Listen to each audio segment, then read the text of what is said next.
In this video, I will teach you how to make your Substack private. So the first thing you need to do is to go to the website substack.com, wherein you'll be able to see all the articles that you have made, all the publication that you have. But if you don't have an account yet, you just have to click on Start Publishing on the upper right corner and sign up using your email.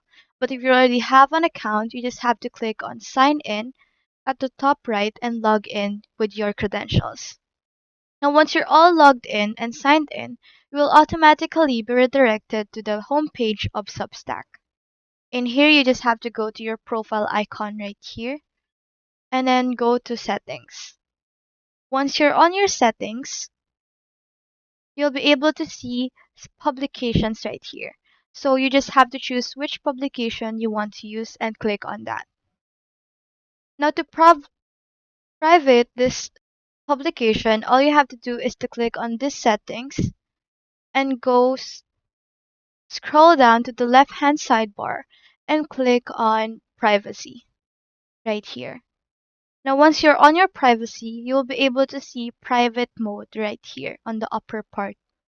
In private mode, only people you approve can subscribe and view your post. Existing subscribers will not be affected by this change. So this means only people you approve manually can subscribe and read your content on this specific publication that you have. So you just have to toggle this on or enable this specific feature to private your publication.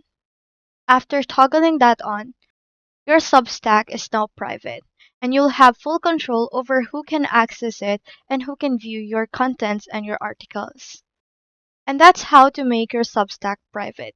It's perfect if you want to control who reads your post or builds an exclusive community. So that's all there is today. Hope we help.